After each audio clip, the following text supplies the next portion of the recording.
नमस्कार, मैं हूं हर्षिता, विद्याश्रम पीयू कॉलेज में हिंदी लेक्चरर हूं। लास्ट सेशन में हमने द्वितीय पीयूसी हिंदी पट्टी पुस्तक के गद्य भाग से जो चौथा पाठ है, एक कहानी यह भी, उसको देखा था। लास्ट सेशन में पाठ के जो लेखिका है मन्नू भंडारी जी, उनका परिचय हुआ था। उसके साथ साथ पाठ का भी प्रारंभ हुआ था। आइए आज के सेशन में हम उसी पाठ को आज हम आगे देखेंगे। एक कहानी, यह भी पाठ एक आत्मकथ्य है और इसमें मन्नू भंडारी जी ने अपने माता पिता और अपने भाई बहन और सहेलियों के साथ जो खेल खेले थे उसके, और उसके साथ साथ अपनी हिंदी प्राध्यापिका शीला अग्रवाल जी जो है, उनका प्रभाव उन पर किस तरह पड़ी, और उसके साथ साथ 1946 से 1947 तक स्वतंत्र आंदोलन में किस तरह उन्होंने सक्रिय भाग लिया था, उन घटनाओं के बारे में लिखा है। लास्ट सेशन में पाठ के प्रारंभ में हमने देखा था कि किस तरह मन्नू भंडारी जी यहाँ पर अपनी पिता के बारे में कहती हैं। उनका जन्म कहाँ पर हुआ? मध्य प्रदेश के भानापुरा गांव में। मगर उनकी यादों की जो सिलसिला है कहाँ से शुरू होता है? अजमेर के ब्रह्मपुरी मोहल्ले के 2 मंजिले मकान में। तो उस 2 मंजिले मकान में ऊपरी भाग पर, ऊपरी हिस्से में, अगर उनके पिताजी बहुत ही निहायत ढंग से बिखरे हुए किताबें और अखबारों के बीच में कुछ ना कुछ पढ़ते रहते थे या फिर कुछ ना कुछ लिखते रहते थे या फिर डिक्टेशन देते रहते थे। वही नीचे मन्नू जी अपनी माँ और अपनी भाई बहनों के साथ नीचे रहते थे। यहाँ पर मन्नू जी ने अपनी माँ को व्यक्तित्वहीन भी कहा।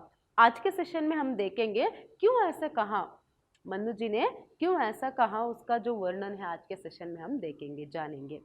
और उसके बाद मन्नू जी ने ये भी कहा था कि पाठ के प्रारंभ में लास्ट सेशन में हमने देखा था कि मन्नू जी के जो पिताजी है अजमेर से पहले कहाँ पर थे?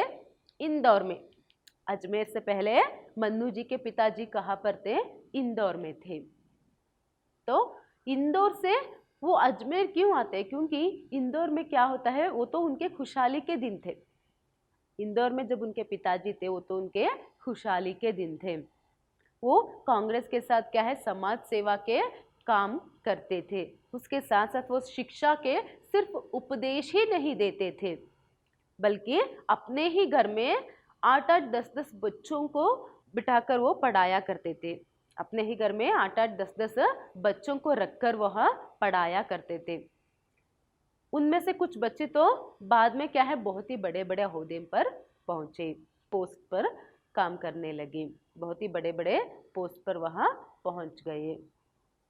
तो इनकी जो दरिया दिली की जो चर्चे हैं पूरे शहर में होती थी। खुशहाली के दिन थे, दरिया दिली भी थे, और उसके साथ साथ खुलकर वह खर्चे भी करते थे। अपने ही एक विश्वास पात्र व्यक्ति से, अपनों से ही वो विश्वासघात खाने के कारण बहुत ही बड़ा आर्थिक झटका क्या है उनको लगता है। तो आर्थिक झटका लगने के कारण वह इंदौर छोड़कर अजमेर में आकर रहने लगते हैं। अजमेर में आकर रहने के बाद क्या है, वो अपने खुद के बलबूते और हौसले पर क्या करते हैं, उनका जो अधूरा काम था क्या है, अंग्रेजी हिंदी शब्दकोश लिखना, मतलब इंग्लिश हिंदी डिक्शनरी जो लिखना था, आधा हुआ था, उसे वो पूरा करते हैं। उस काम को पूर्ण करने के बाद, मतलब डिक्शनरी को लिखने के बाद क्या है, उन्हें प्रसिद्धि तो बहुत मिलती है, यश और प्रसिद्धि तो बहुत मिलती है, मगर अर्थ नहीं। अर्थ का मतलब यहाँ पर क्या है, पैसा नहीं मिलता है। तो ये गिरती हुई आर्थिक परिस्थिति ने मन्नू जी के पिताजी के सारे सकारात्मक पहलुओं को निचोड़ना शुरू कर दिया। और उसके साथ साथ क्या है, एक तरफ सिकुड़ती हुई आर्थिक परिस्थिति और एक तरफ विस्फारित होता हुआ उनका अहम। पहले से वो थोड़ा से अहमवादी थे, मगर इन सभी मुश्किलों के कारण उनका जो अहम है और बढ़ता गया।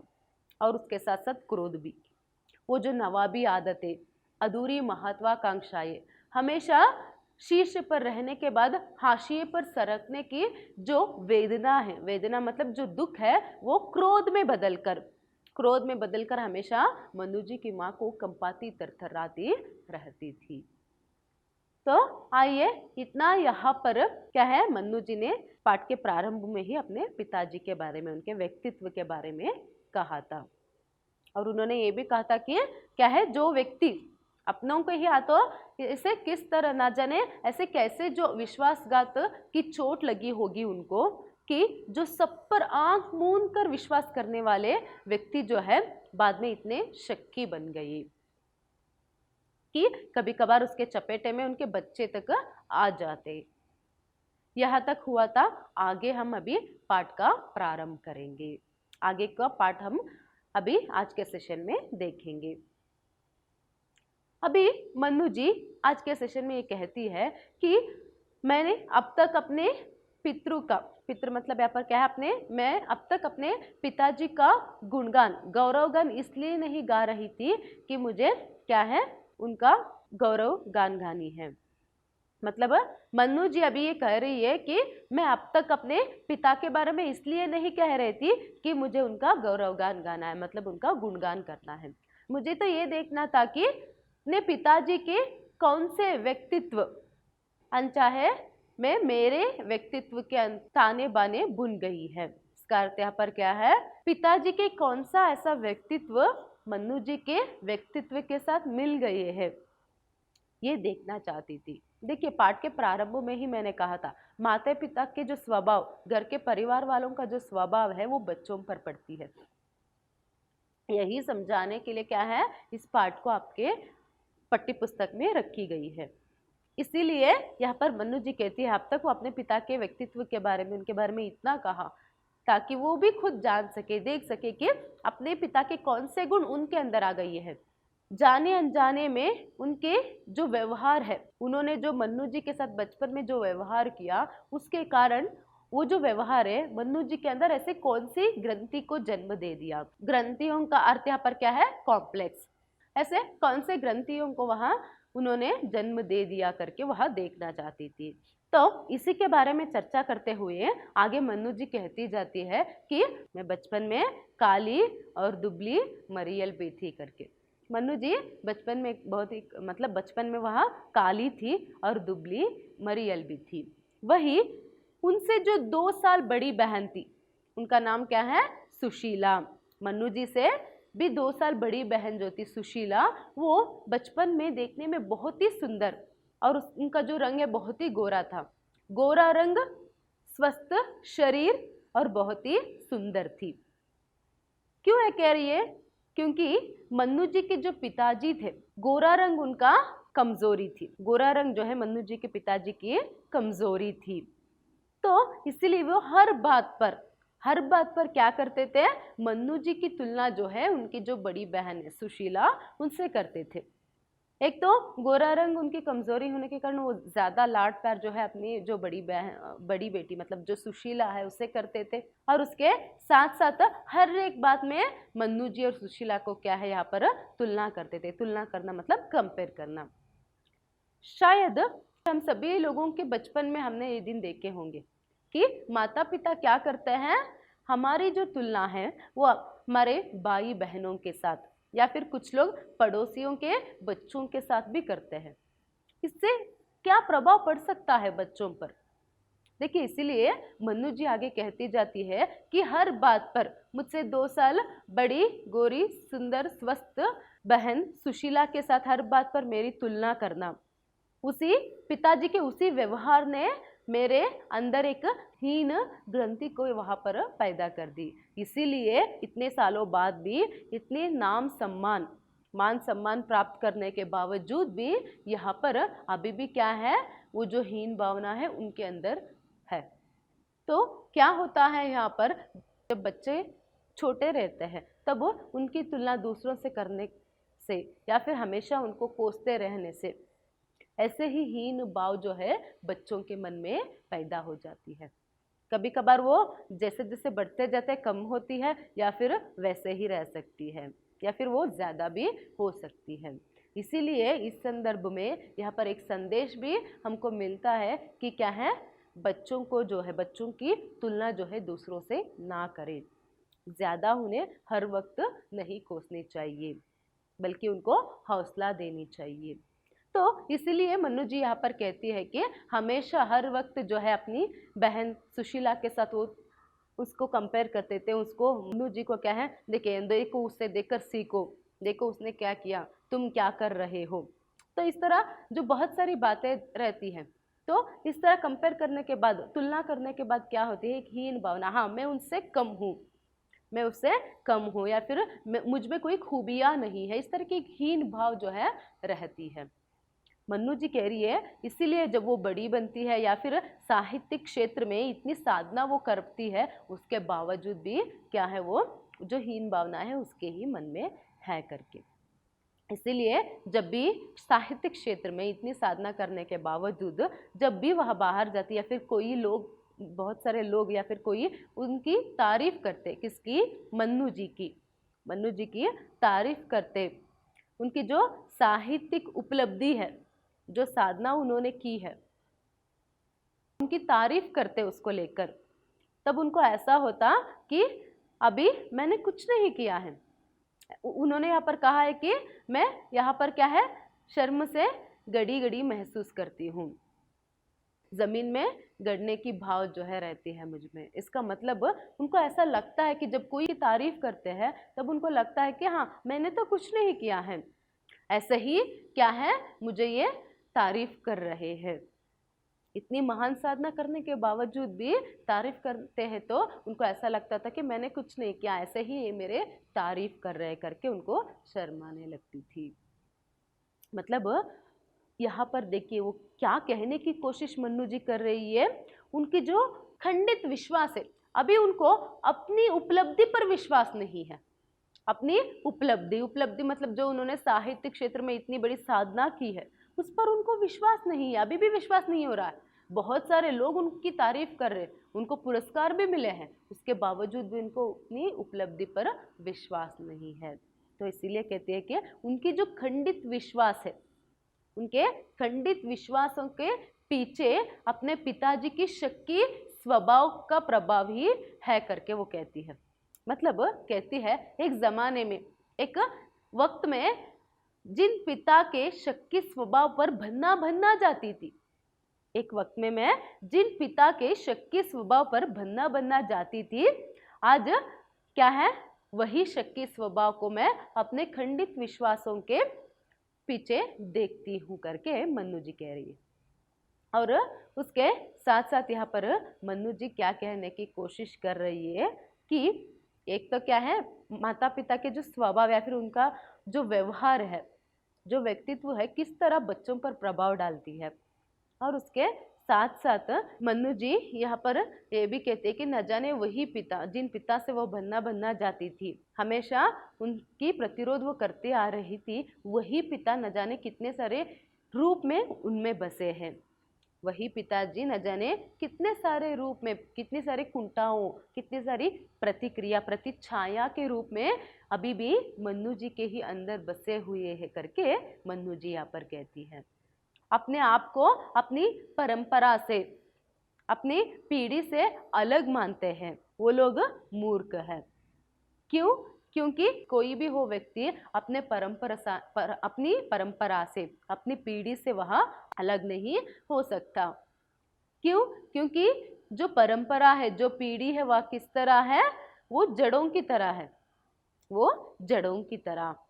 चाहे आप उससे दूर आ सकते हैं मगर लगाव जो है उसी से रहती है। चाहे क्या है, बाहरी भिन्नता, आपके रूप रंग अलग हो सकती है, आपके खान पान उनसे अलग हो सकती है, मगर फिर भी क्या है, यहाँ पर पूर्ण रूप से आप उनसे भिन्नता नहीं पा सकते। इसीलिए तो पूर्ण रूप से आप अपनी परंपरा से, अपनी पीढ़ी से अलग नहीं हो सकते। इसीलिए मन्नू जी ने यहाँ पर कहा है कि समय का प्रभाव भले ही लोगों को दूसरी दिशा में बहाकर ले जाए, स्थितियों का दबाव भले ही लोगों के रूप बदल दे, स्थितियों का दबाव भले ही लोगों का रूप बदल दे, पर पूरी तरह उससे वह मुक्त नहीं कर सकता, पर पूरी तरह वह उससे मुक्त नहीं कर सकता। किससे मुक्त न करने की बात यहाँ पर कह रही है?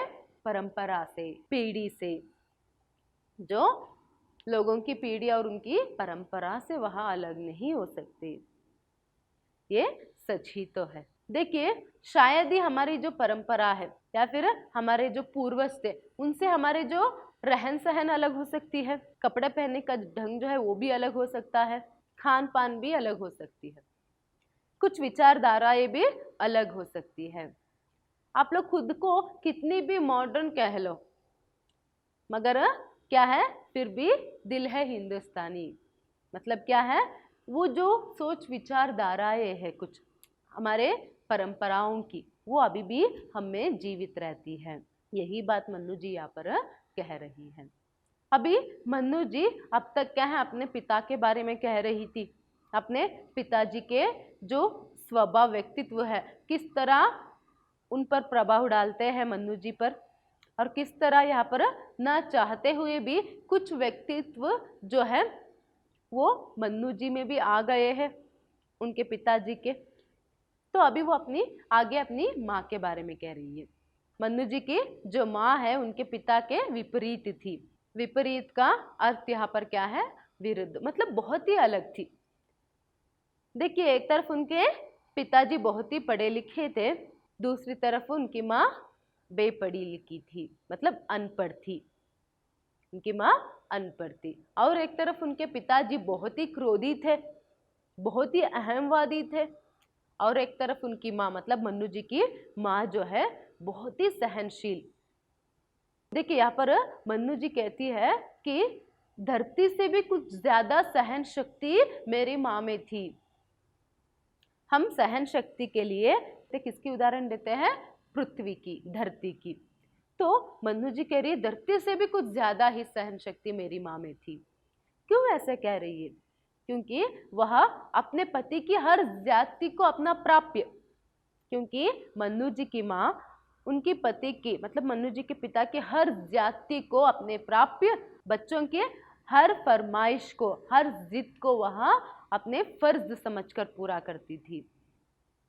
मन्नू जी की माँ जो है बच्चों की हर जिद और हर फरमाइश को क्या करती थी, अपने फर्ज समझकर उसे पूरा करती थी।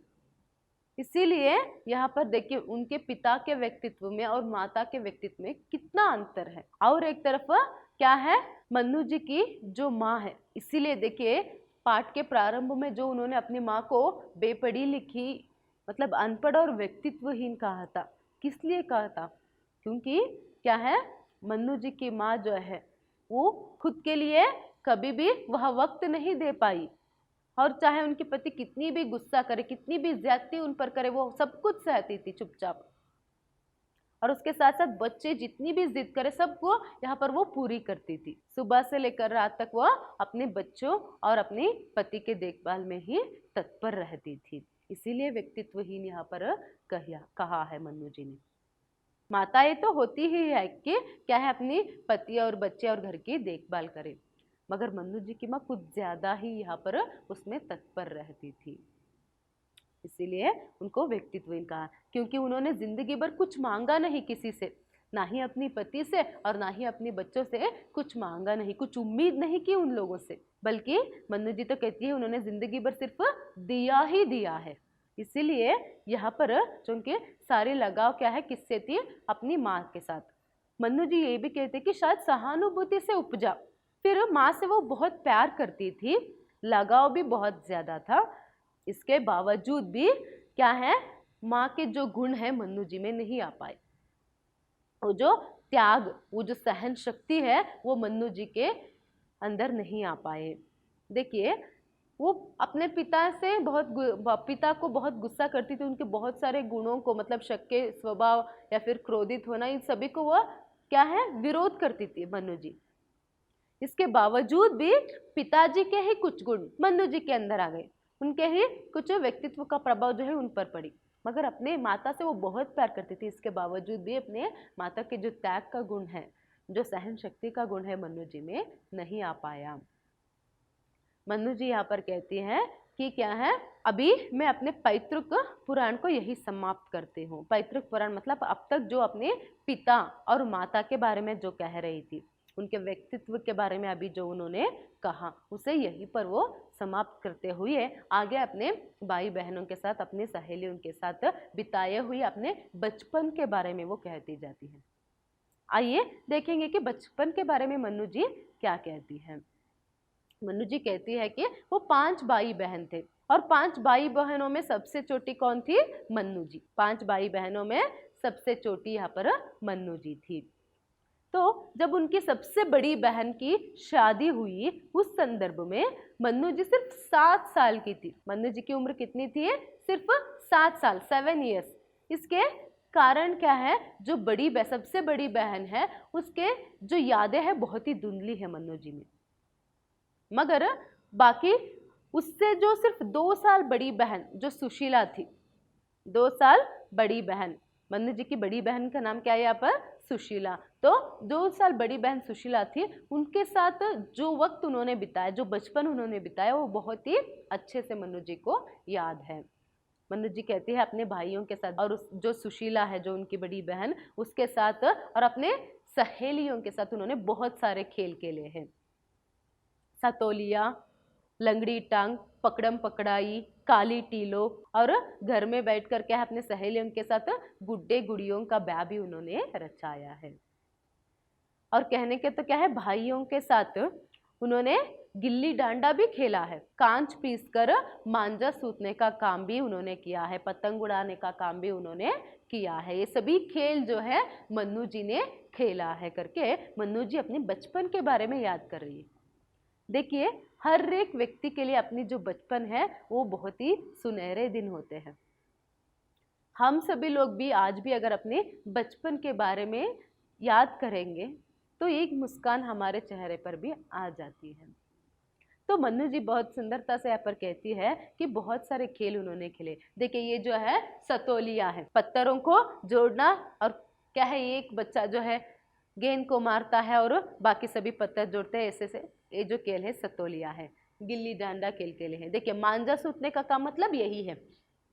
ये जो मांझा है क्या करता है, कांच पीसकर उसमें रंग सभी मिलाकर क्या करते हैं, उसे मांझा सूतने का काम उन्होंने किया था, मांझा बनाने का काम भी उन्होंने किया था। और पतंग उड़ाने के खेल जो है उसे भी उन्होंने खेला था। उसके साथ साथ पकड़म पकड़ाई, ये सभी खेल तो हम लोगों ने भी खेली है। पकड़म पकड़ाई, लंगड़ी टांग, गुड्डे गुड़ियों का ब्याह रचाना, है ना, ये सभी खेलों के बारे में मतलब अपनी बचपन के बारे में यहाँ पर वो लिखती है। आगे मन्नू जी कहती जाती है जो गिल्ली डांडा खेलना या फिर जो पतंग उड़ाने के जो काम खेल थे वो सभी क्या है, घर के बाहर अपने भाइयों के साथ क्या है उनका जो दायरा है वो घर के बाहर ही ज्यादा रहता था। मगर मन्नू जी एक लड़की होने के कारण उनके जो दायरा है वो क्या है, सिर्फ घर में ही उनको खेलना था। और एक जरूरी बात मन्नू जी यहाँ पर कहती है, उस समय में घर की दीवारें सिर्फ घर तक ही सीमित नहीं हो रही थी, घर की दीवारें सिर्फ घर तक ही समाप्त नहीं होते। उस संदर्भ में एक जमाना था जब क्या है पूरा मोहल्ला जो है एक परिवार की तरह रहते थे। इसीलिए मन्नू जी कहते हैं कि किसी भी घर में, मोहल्ले के किसी भी घर में यहाँ पर आने जाने के लिए कोई पाबंदी नहीं थी, किसी भी घर में वह जा सकते थे, खेल सकते थे। और ये भी कहते हैं कि कुछ घर तो क्या है उन्हीं के ही घर के परिवार के ही हिस्से थे करके यहाँ पर मन्नू जी कहती है। मतलब देखिए एक जमाना था जब पूरा मोहल्ला एक परिवार की तरह रहता था। महानगरों में जो अपार्टमेंट और उसके साथ जो फ्लैट्स रहते हैं, सिस्टम है, फ्लैट सिस्टम है, उसके कारण यहाँ पर उन्होंने क्या कर दिया है, आज के जीवन शैली में जो दबाव है, अपने जीवन को खुद जीने का जो दबाव है, उसने क्या कर दिया है, पड़ोस कल्चर का नाश कर दिया है। बगल के फ्लैट में कौन रहता है ये पता नहीं रहता। पहले की तरह हमारे घर के बच्चों को यहाँ पर किसी भी घर में हम खेलने के लिए नहीं छोड़ सकते। आजकल हम सभी लोग ये देखते ही आ रहे हैं, बच्चों को घर में हम अकेले नहीं छोड़ सकते। पहले वो तो किसी को भी बोल के क्या है बच्चों को घर में सुबह से शाम तक छोड़ के कहीं भी जा सकते थे या फिर उनके घर में भी छोड़ देते। आज हमारे बच्चों को हम किसी दूसरे के घर में छोड़ते हैं, नहीं छोड़ सकते। तो पड़ोस कल्चर का भी नाश जो है यहाँ पर हुआ करके कहते हैं। मतलब आधुनिक जीवन शैली के बारे में यहाँ पर उस पर भी वो प्रकाश डाल रही, किस तरह यहाँ पर क्या है जो पड़ोस कल्चर या फिर जो एक दूसरे पर, आस पड़ोस पर हम जो भरोसा पहले था वो भरोसा भी नहीं है। एक असुरक्षित हम महसूस करते हैं, सिर्फ घर के बाहर नहीं, घर के अंदर भी असुरक्षित महसूस करते हैं। और वो जो प्यार, वो जो विश्वास आस पड़ोस के लोगों में था, वो भी आजकल हम नहीं देख सकते। इसका वर्णन करते हुए मन्नू जी आगे कहती जाती है, इसीलिए तो कहानियों में जितने भी पात्र है वो सभी क्या है, उनके आस पड़ोस के पात्र ही, मतलब उनमें से कुछ 2-3 या फिर 2-4 पात्र ही क्या है, मन्नू जी के घर के पात्र है। बाकी सभी पात्र क्या है, उनके मोहल्ले के थे, जिनको वो देखते हुए पली बड़ी, जिनके साथ खेलते हुए या फिर देखते हुए सुनते हुए वो पली बड़ी। देखिए, इसीलिए इतने सालों बाद, ये तो बचपन का था, उस मोहल्ले में बचपन से क्या है, वो किशोरावस्था, बाल्यावस्था से किशोरावस्था पर आई, ये वक्त था वो।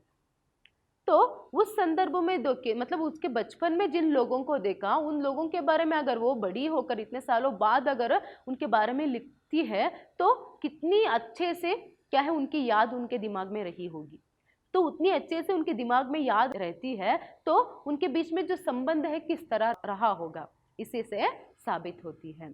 इसीलिए मन्नू जी कहती है, इतने सालों बाद भी जब वो महाभोज उपन्यास लिखने बैठती है, तभी क्या है, उसके जो पात्र है दास साहब, बहुत ही सरलता से, बहुत ही आसानी से उसमें उतरते चले गए। दास साहब जो है बहुत ही आसानी से उसमें उतरते चले गए करके यहाँ पर मन्नू जी कहती है। मेरे लिए भी एक सुखद आश्चर्य का अनुभव था।